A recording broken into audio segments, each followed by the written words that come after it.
Good morning student. आज हम plus two class के लिए हिंदी का सेकंड पार्ट पतंग जो कविता हमारी है और उसके जो लेखक हैं आलोक धनवा, उसका जीवन परिचय लेकर आए।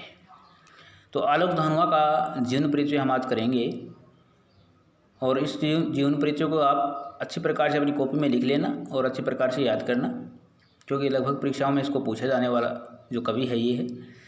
तो आलोक धनवा के जीवन परिचय के बारे में हम जानकारी प्राप्त करेंगे आज कि आलोक धनवा किस प्रकार के कवि थे, उनका साहित्यिक विशेषता क्या हैं, उनका जीवन परिचय किस प्रकार का है।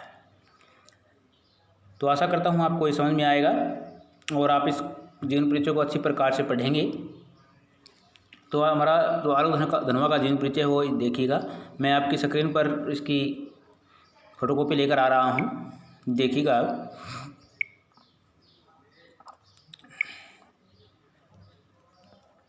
ये हमारा है आलोक धनवा का जीवन परिचय और आलोक धनवा के जीवन परिचय को देखिएगा आप किस प्रकार से आपने इसको रीड करना है ताकि इसको आप अच्छी प्रकार से समझ सकें। इसलिए मैंने इसको आपकी स्क्रीन के ऊपर जिसकी फ़ोटो है वो निकाली है। देखिए जीवन परिचय आलोक धनवा जी का। श्री आलोक धनवा समकालीन हिंदी साहित्य के प्रमुख कवि माने जाते हैं।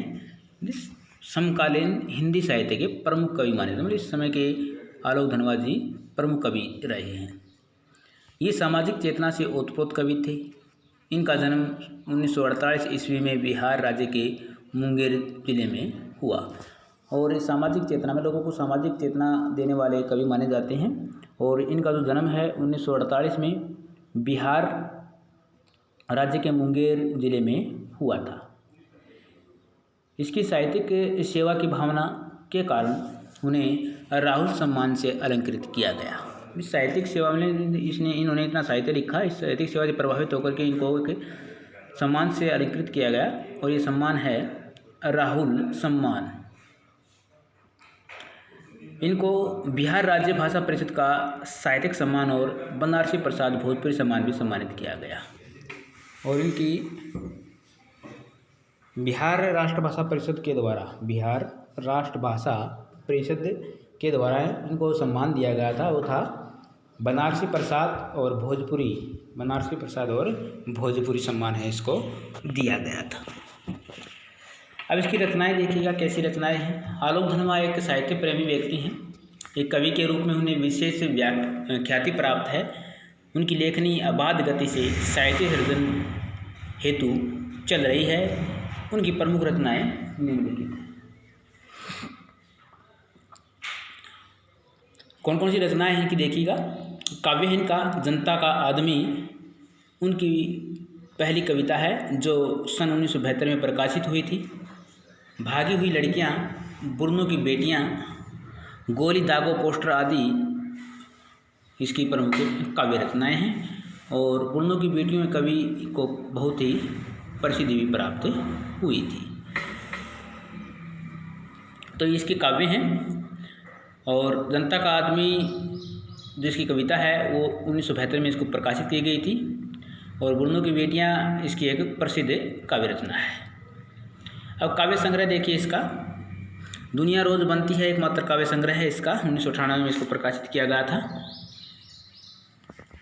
दुनिया रोज बनती है 1998 में प्रकाशित किया गया एक ही काव्य संग्रह है इसका। और साहित्य विशेषता देखिए कि क्या किस प्रकार की थी। ये था इसका काव्य संग्रह, काव्य और रचनाएं और जीवन परिचय। अब साहित्यिक विशेषताएं क्या हैं देखिएगा इसकी। आलोक धनवा समकालीन काव्य जगत के विशेष हस्ताक्षर हैं। वे एक संवेदनशील व्यक्ति हैं। इनका साहित्यिक समकालीन समाज की संवेदना से ओतप्रोत है। ये 7वें 8वें दशक के जन आंदोलनों से अत्यंत प्रभावित हुए, इसलिए इसके काव्य में समाज का यथार्थ चित्रण मिलता है। इसके साहित्य में राष्ट्रीय चेतना का भाव प्रमुख झलकता है। तो क्या कहा गया है, इस आलोक धनवा है समकालीन काव्य जगत के विशेष हस्ताक्षर हैं। विशेष कवियों में से आलोक धनवा जी काव्य जगत में माने जाते हैं और एक संवेदनशील व्यक्ति हैं। वे ठंडे दिमाग के व्यक्ति हैं। सामाजिक चेतना इनके अंदर है। समाज में जो कृतियाँ हैं उस प्रकार के जो भाव हैं उनके अंदर भरे हुए हैं। और ये 7वें 8वें दशक के जन आंदोलनों से अत्यधिक प्रभावित हुए थे और इसलिए उनके काव्य में समाज का यथार्थ जो चित्रण है वो देखने को भी मिलता है।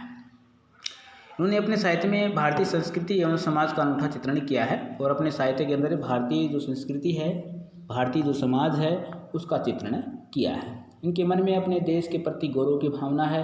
यही गौरवपूर्ण भावना इनके साहित्य में भी झंकृत होती है, भी दिखाई देती है। आलोक धनवा बाल मनोविज्ञान के कवि हैं। उन्होंने भागदौड़ की जिंदगी में उपेक्षित बाल मन को जांच परख करके उनका अनूठा चित्रण किया गया है। तो बाल मनोवैज्ञानिक कवि माने जाते हैं इनके, क्योंकि इनकी कविताओं के अंदर बाल भाव है वो दिखाई देता है। उनको अच्छी प्रकार से उन्होंने अपनी कविता के अंदर बाल भाव को उजागर किया है। दुनिया रोज बनती है काव्य संग्रह की पतंग कविता के बाल सुलभ चेष्टाओं एवं क्रियाकलापों का सजीव एवं मनोहरी अंकन इसमें किया गया है। तो हमारी जो कविता है पतंग, इसके अंदर भी बाल सुलभ जो छवियाँ हैं कवि ने अंकुरित की हैं। ये किस प्रकार बाल का चित्रण है इस कविता के अंदर भी इन्होंने किया है। ये थी इसका भाई हमारा साहित्यिक विशेषताएं। अब भाषा शैली देखिए आलोक धनवा जी की भाषा शैली किस प्रकार की थी। उन्होंने अपने साहित्य में शुद्ध साहित्य खड़ी बोली का प्रयोग किया गया है। पहली बात क्या है, साहित्यिक खड़ी बोली का प्रयोग है, जिसके साथ साथ संस्कृत के शब्द तत्सम तद्भव और साधारण बोलचाल की भाषा, विदेशी भाषाओं के शब्दों का प्रयोग भी इन्होंने अपने साहित्य के अंदर किया है। इनके काव्य में कोमलकांत पदावली का भी सजीव चित्रण हुआ है। कोमलकांत पदावली का प्रयोग किया गया है। अभिधात्मक शैली भावपूर्ण है। प्रसाद गुण के साथ साथ माधुर्य गुण का भी समायोजन किया गया है। तो गुण कौन कौन से हैं इसके अंदर? प्रसाद गुण के साथ साथ माधुर्य गुण भी इन्हें अपनी साहित्य में प्रयोग किया है। तो भाषा शैली में अलंकारों का भी प्रयोग किया है इन्होंने। तो अनुप्रास, स्वोक्ति, पदमेत्री, स्वर मैत्री, यमक, उपमा, रूपक, मानवीकरण आदि अलंकारों का इन्होंने अपनी कविता के अंदर प्रयोग किया है। तो आलोक धनवा समकालीन काव्यधारा के प्रमुख कवि हैं। इनकी समकालीन हिंदी कविता में प्रमुख स्थान भी दिया जाता है। तो ये था हमारा आलोक धनवा जी, जिनका जन्म बिहार के मुंगेर ज़िले में 1948 में हुआ था और इनको अपने साहित्यिक सेवा भावना से प्रेरित होकर के राहुल सम्मान से अलंकृत किया गया और फिर बिहार राष्ट्र भाषा परिषद द्वारा भी इसको सम्मान दिया गया था। बनारसी प्रसाद और भोजपुरी सम्मान दिया गया था। और जनता का आदमी इसकी पहली कविता है जो 1972 में प्रकाशित हुई थी और बुर्नों की बेटियों से कवि द्वारा इसको अच्छी प्रसिद्धि है वो प्राप्त हुई थी। तो बहुत कम शब्दों में हम इसके जीवन परिचय को लेकर आए हैं और अच्छी प्रकार से इसके जीवन परिचय को याद कर लेना और अपनी कॉपी में लिख लेना। अगले कवि के साथ अगले वीडियो में फिर मिलेंगे। तब तक के लिए नमस्कार।